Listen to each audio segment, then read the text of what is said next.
এটি কিন্তু হচ্ছে 51 সতীপীঠের জাগ্রত এবং অন্যতম অট্টহাস্য সতীপীঠ। রঘু ডাকাত এই মন্দিরেই থাকতেন। আজ মিশলি ঘ্যাঁট হচ্ছে এটা। মায়ের অন্নভোগ কিন্তু খুবই টেস্টি। ভোগ দেওয়া হয় একটা থেকে, সত্যি অমৃত খেতে, দারুণ খেতে, দারুণ। মায়ের এই অন্নভোগ অবশ্যই গ্রহণ করবেন।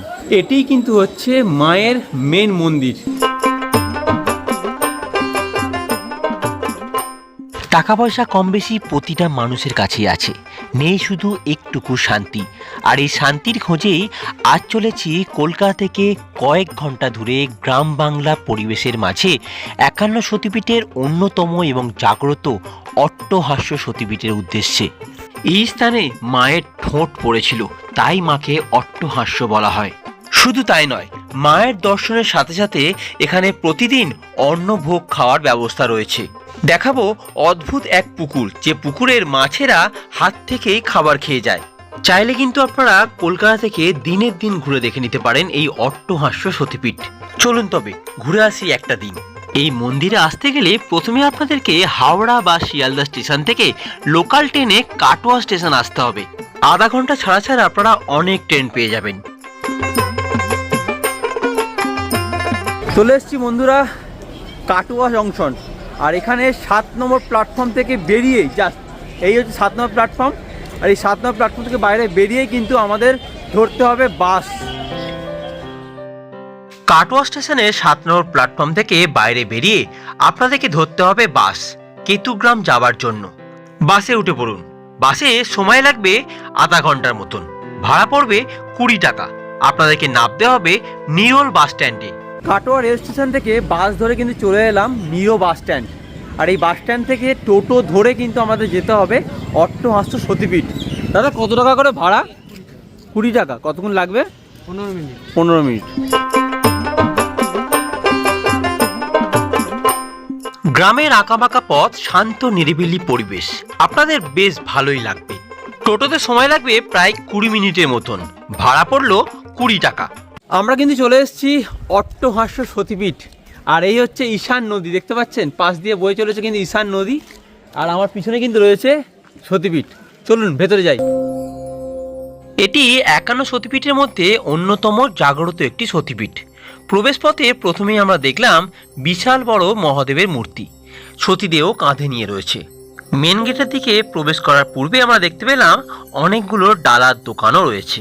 এটি হচ্ছে মন্দিরে যাওয়ার মূল গেট, প্রধান গেট এটা। এখান থেকে কিন্তু ভেতরে ঢুকতে হবে। আর এই গেটের বাইরেই কিন্তু রয়েছে প্রচুর ডালার দোকান। এখান থেকে আপনারা ডালা কিনে কিন্তু মন্দিরে পুজো দিতে পারেন। ডালার প্রাইস কত থেকে শুরু? পুজোর ডালি আছে আপনার 51 টাকা ডালি। এর মধ্যে পাচ্ছেন আপনি আলতা, সিঁদুর, মোমবাতি, ধূপকাঠি, কলা, মুন্ডা, বাসা, ফুল 51 টাকাতে শুরু, তাই তো? 51 টাকার মধ্যে আপনি যাবতীয় সব রকম পেয়ে যাবেন। কাটোয়া থেকে কিন্তু সরাসরি বাস পাচ্ছে। সেই বাসের টাইমিং কিন্তু এখানে লেখা রয়েছে, দেখুন আমি দিয়ে দিলাম ডিসপ্লেতে। মূল গেট দিয়ে আমরা মন্দিরের ভেতরে প্রবেশ করলাম। চারিপাশে গাছপালায় ঘেরা শান্ত নিরিবিলি পরিবেশ। ভিতরে বিশাল বড় এক বটবৃক্ষ রয়েছে। তার পাশেই কিন্তু রয়েছে অতিথি নিবাস। চাইলে আপনারা এখানে একটা দিন থাকতেও পারেন। যদি আপনারা এই অট্টহাস্য সতীপীঠে আসেন এবং চান একটা দিন এখানে থাকবেন, তাহলে কিন্তু আপনারা এখানে থাকতে পারেন। দেখুন এখানে কিন্তু অতিথি নিবাস রয়েছে, মানে থাকার জায়গা কিন্তু এখানে রয়েছে। কিভাবে কন্ট্যাক্ট করবেন? অফিসে যে নাম্বারটা আমি দিয়েছি স্ক্রিনে, এই নাম্বারে ফোন করুন। ফোন করে কিন্তু বুকিং করতে পারেন। মূল মন্দিরে প্রবেশ করার পূর্বে দেখলাম জুতো রাখার নির্দিষ্ট একটি জায়গা রয়েছে, যেখানে জুতো রেখে আমরা মেন মন্দিরে প্রবেশ করলাম। আগেই বলেছি মন্দিরের পরিবেশ খুবই সুন্দর। সামনেই রয়েছে মহাদেবের খুব সুন্দর একটি বিগ্রহ। এই হচ্ছে আপনার রন্ধনশালা। আর তার পাশেই কিন্তু রয়েছে নাট মন্দির। চলুন এই নাট মন্দিরটা আপনাকে ঘুরিয়ে দেখাই। নাট মন্দিরটি বেশ বড় এবং সুন্দর। ভেতরে প্রবেশ করলেই আপনারা দেখতে পাবেন পৌরাণিক কাহিনীগুলোকে সুন্দরভাবে ফুটিয়ে তোলা হয়েছে। যেমন অকাল বোধন, বিষ্ণুর সুদর্শন চক্র সতীদেহকে খণ্ডিত করছে। এবং এই নাট মন্দির শেষ হলেই আপনারা পেয়ে যাবেন মায়ের মেন গর্ভগৃহ। মেন গর্ভগৃহে প্রবেশ করার আগেই আপনারা দেখতে পাবেন মায়ের ভৈরব। এবং ডান দিকে রয়েছে যজ্ঞ করার জায়গা, যেখানে বিবাহ থেকে শুরু করে অন্নপ্রাশন সমস্ত কিছু করা হয়। পুজো ছাড়া কিন্তু এখানে আপনারা বিবাহ, অন্নপ্রাশন এরকমও অনুষ্ঠান হয়ে থাকে। তার জন্য আগে থেকে আপনাদেরকে কিন্তু মহারাজের কাছে পারমিশন নিতে হবে। মহারাজকে আগে থেকে বলতে হবে, জানাতে হবে। মায়ের মন্দিরের সামনে কিন্তু রয়েছে একটি ধূপ মোমবাতি জ্বালার জায়গা এবং বলি দেওয়ারও জায়গা। এটি হচ্ছে মায়ের মেন গর্ভগৃহ। এখানে মা দুর্গা, কালী, জগদ্ধাত্রী রূপে পূজিত হয়। এটিই কিন্তু হচ্ছে মায়ের মেন মন্দির।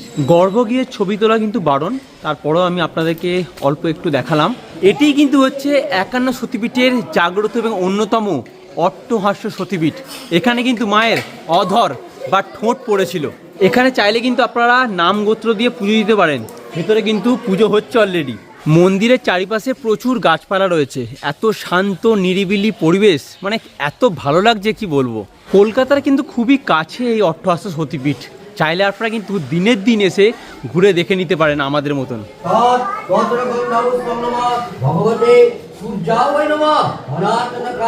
কোত্থেকে এসছেন আপনারা?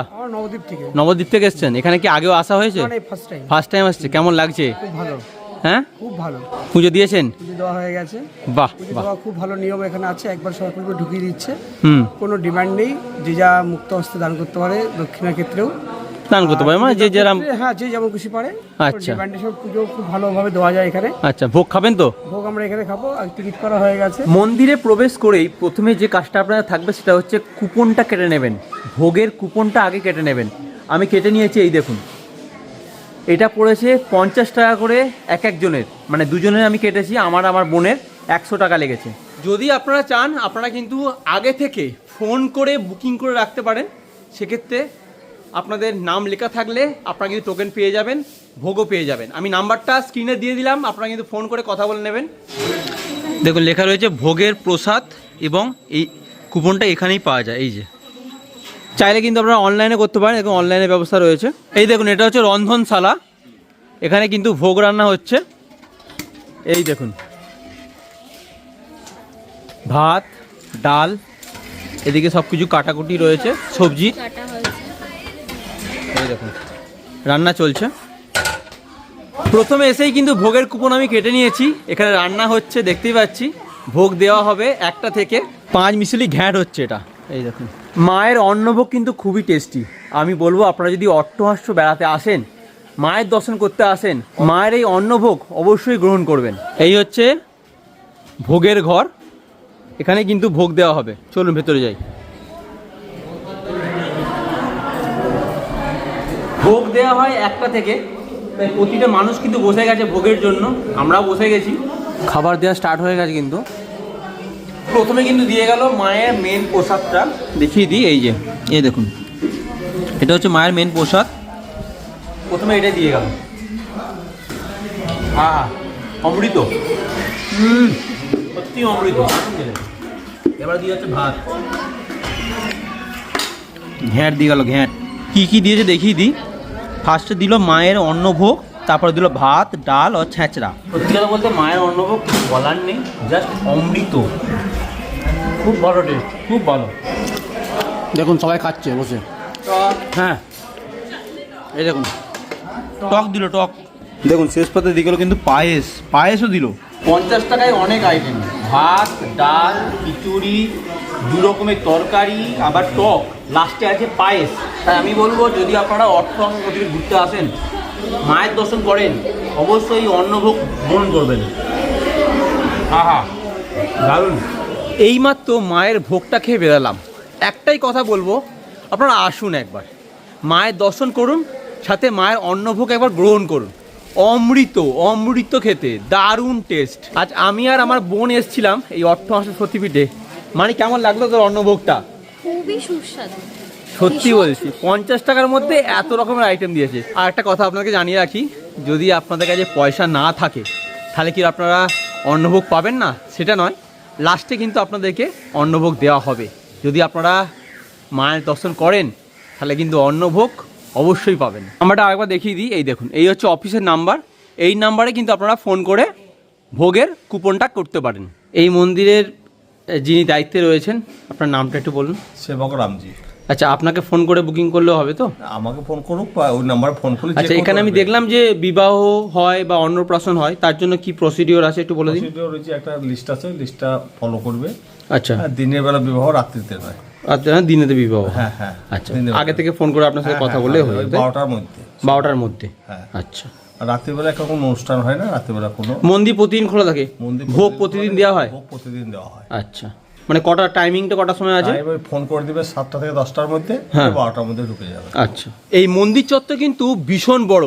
আপনাদেরকে মেন মন্দির দেখালাম, ভোগ খাওয়া হয়ে গেছে। চলুন আপনাদেরকে এবার এই মন্দিরের আশেপাশে অনেক বড় একটা এরিয়া, সেটা আপনাদের ঘুরিয়ে একটু দেখাই। এই দেখুন, এটা হচ্ছে ভোলা বাবার সমাধিস্থল, এই দেখুন।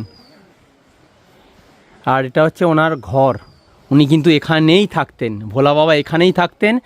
আর এটা হচ্ছে ওনার সমাধিস্থল। আর এই ভোলা বাবার সমাধিস্থল আর ঘর যেটা রয়েছে তার ঠিক উল্টো দিকে কিন্তু একটা বিশাল বড় পুকুর রয়েছে, যে পুকুরে প্রচুর মাছ রয়েছে, আপনাদেরকে দেখাবো।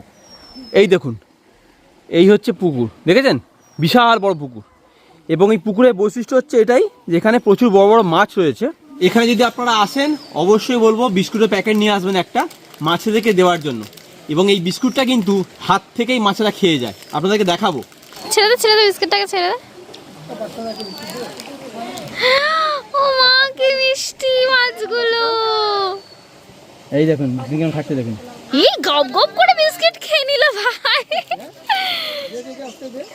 না, আমি দেবো কিন্তু।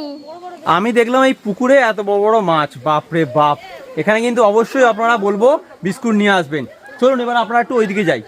মন্দিরে পূজারী বললেন একসময় নাকি এই মন্দিরটা পুরো জঙ্গলের মধ্যে ছিল, এখন লোক বসতি বেড়ে গেছে, তাই মন্দির চত্বরটা কিন্তু অনেকটা ফাঁকা হয়েছে। না হলে আগে এই জায়গাগুলো পুরো জঙ্গলে ভর্তি ছিল, বুঝতেই পারছেন। আমি এখন কিন্তু রয়েছি পুরো জঙ্গলের মধ্যে।